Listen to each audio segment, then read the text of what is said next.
Hey, everyone, and welcome to the Headliner Podcast.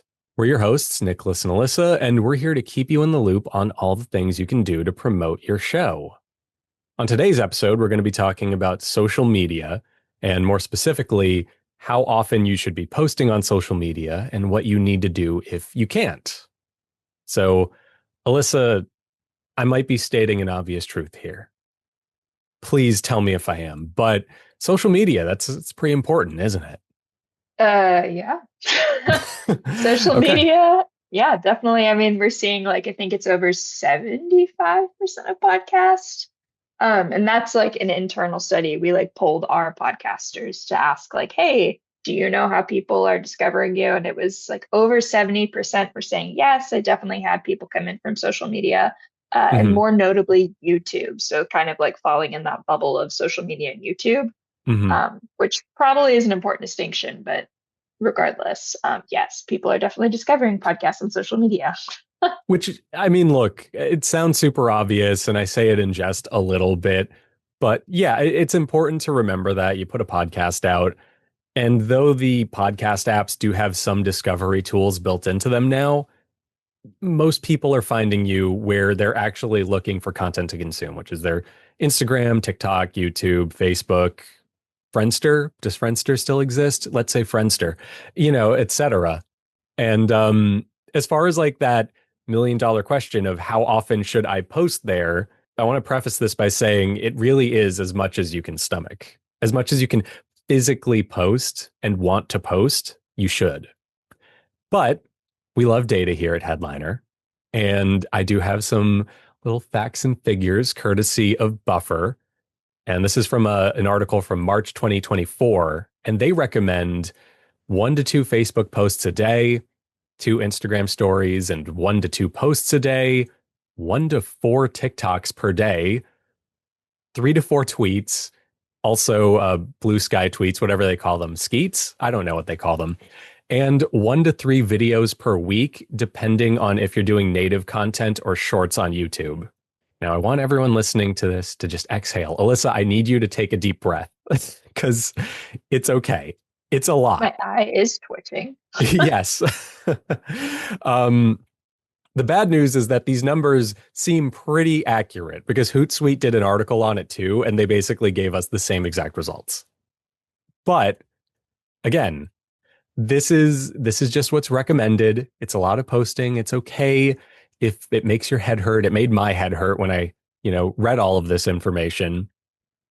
But at the end of the day, there are some things we have to remember. One, Buffer and Hootsuite's articles are more positioned toward like enterprises and businesses, not the prosumer podcaster or the person just starting a podcast. These are people with tried and true monetization methods, hopefully, who can afford to post however many Facebook posts a day, 1 to 2 a day. That terrifying number. I've probably only posted to Facebook like twice in the past 5 years. So um don't worry about it too much, you know? And more than that, we can kind of look at the why, which is why I shared this information. Yes, they want you to post to social media often, but there's a reason for that. That's more important than the physical numbers they're giving you. You know, it teaches you a lot about social media websites and how these algorithms work in the first place. So when we think about post to social media as often as you can, the reason for that is we want to get picked up by the algorithm and we want people to see our content. You know, these social media sites, they analyze user behavior. Everything a person likes, shares, comments on, and follows, it gets tracked so that these websites can recommend similar content.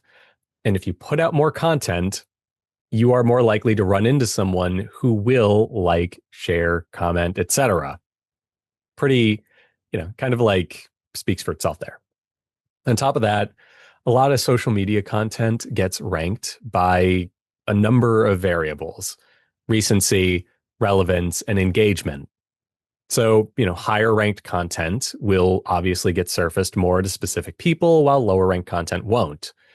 Once again, if you're posting a lot on social media, you're raising your chances of having something get considered high quality content. Maybe you really hit the nail on the head and you talk about something hyper relevant in one of your clips. And that's why that clip will get deemed high quality and more people will see it. In another clip, you might do something that is just especially well timed or lucky, and that will go viral instead. Last, we have network effects, which works somewhat similarly to the other things I mentioned. Basically, when somebody likes something on social media, it suggests to that person's friends or followers that they might like it. And you can actually see this in action now on Instagram, where when you're just scrolling through an Instagram feed, I don't know if you've seen it, it tells you when someone you know liked a post. They even have like a whole sub feed on Instagram Reels now where you just filter for stuff that your friends are watching. So, same basic idea. The higher volume of clips you put out, the more likely you are to appear on that list because there are more opportunities for your content to connect with somebody. So, with those variables in mind, we can see why high volume is a recommended strategy. A lot of posts in different styles means more opportunities to find people. It's pretty self explanatory. But what if you can't?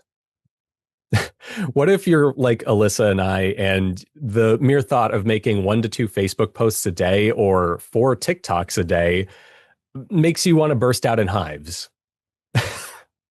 um, well, we kind of are perfectly poised to help you, I'd say. I think we have a tool or two that might simplify that process. I'm just spitballing here, Alyssa. Does anything come to mind for you?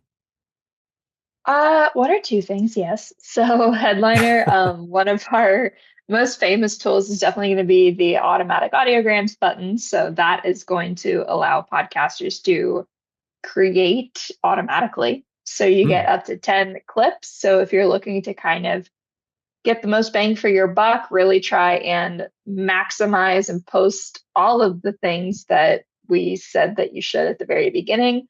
Hmm. Automatic audiograms going to be kind of the easiest way to do that. So it's going to give you 10 posts per episode that you push out. So that's a lot of content right there. And then, of course, we do have the ability for pro account holders to generate the social captions to correspond with those videos. So, again, super, super easy way to do that. Hmm. Um, if you're looking to get the most amount of content, though, I would definitely recommend going into Eddie. So, this is going to be perfect for really any podcaster. So, if you've got audio or video, it's going to work perfectly for both. So it's going to allow you to pull up to 20 clips. So again, if you have the audio, it'll automatically convert them into audiograms for you. Video, get video clips and be able to caption them, do all the wonderful, beautiful things with that, as well as get just raw social content. So if you're looking for just more text-based, you get the social captions, YouTube descriptions, newsletters, blogs, which again, you can kind of chop that up and repurpose it into social content or copy as well. Yeah. And look, you said it right there. 10 pieces of content or 20, depending on where you go and how you go about getting it and your tier and stuff. That is a lot of the posting you'll be doing already. And you haven't even lifted a finger. You lifted a finger one time, you signed up, you know, You clicked a button. and you clicked a button. And if you need a little more variety on top of that, a little bit of garnish, you can just go and make a post or two. We have a bunch of templates that make it super easy to make unique, customizable content. And your videos will look great and perform great because we'll help you with keywords and stuff like that too. On top of that, there's some stuff that outside of our own tool you can do to get the most out of whatever capacity you have for posting to social. A strategy I've shared on a previous episode was, you know, distributing where you post when. So if you're on TikTok, Instagram, and Twitter, and you have 6 clips every week, let's say, you don't have to post those clips on the same websites on the same day.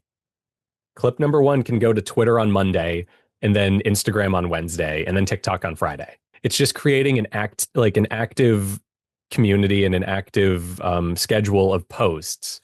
And when you mix things up like that, you might actually be hitting the same potential listener multiple times. I've had this happen to me in the past where I follow someone on Twitter. I see the podcast clip on, let's say, Monday. you know? And then I kind of am like, oh yeah, maybe I'll check this out later in the week. And then because I'm me and I have the memory of a goldfish, I forget until I see that clip again on like Thursday night. And I'm like, oh, okay, cool. Yeah, right. I should save this to my Apple Podcasts. You know, stuff like that happens. And you're just being helpful. And you don't even have to make extra videos in those cases. The other thing is this idea I've kind of been playing with, which is stockpiling posts. You know, social media loves their flashback Fridays and throwback Thursdays. Who's to say one of those Instagram posts you make every week isn't an old clip from an episode from a month or two ago that's just a little evergreen, you know? You can literally just do that. Put that into your little slate of clips. You can even pre-schedule it if you want. And again, you haven't had to do anything. There's also something to be said about building your social media schedule around a big marketing push or something. Let's say your podcast goes on hiatus. You don't need to post 2 to 3 times a week on Instagram if your show's on hiatus, probably, right? But what you can do while you're working on the next season of your podcast is stockpile a bunch of clips in advance. Go back to those old episodes or go to your new episodes that you're producing during your off season and just make sure you have a couple of clips ready. And then when your next season launches, you can go right out the gate swinging and you can post 2 to 3 per day if you want at that point because you've taken the time to actually make all of your posts. So, these are just like some little things that help. The other thing you can do is just remember that social media is a social experience. It isn't just posting stuff. We had that analogy, that amazing analogy about giving people a rock a couple of weeks ago. And I'm not letting it go. I really do love Ah, that rock yes, analogy. The Rock. Yes. But it really does mean something. Go comment on other people's posts, share your insight there, build some social credibility for yourself, make these potential listeners recognize you from more than just your podcast clips. And people will come to you. They will look at your profile if you give a high quality comment because they'll be like, hey, what is this person talking about? What do they know? And just check out your profile. Oh, okay. Let me go watch these 30 clips this person posted in a week because they took the time to do that. And things will go great. Besides that, I don't know, Alyssa, any other tips we can recommend our listeners on just getting the most out of social media? It's a daunting task. I think that's important to It remember. Like, is. it's a lot. It is. And it is, I mean, it's a lot of people's full-time jobs, like trying Right. to just manage social content. It really is a lot. Um, Tools like Headliner definitely have tried to make it a little bit easier, especially for those that are doing a podcast. And believe it or not, Well, let's pat ourselves on the back. We've succeeded to some extent. Come on. We don't just try.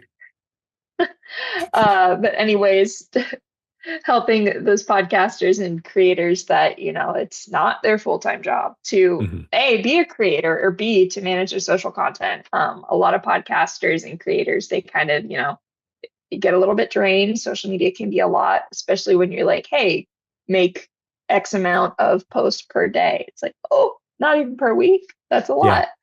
lot. Like I said, it made my eye twitch. I'm a marketer. I manage our social content. I don't post that much per day.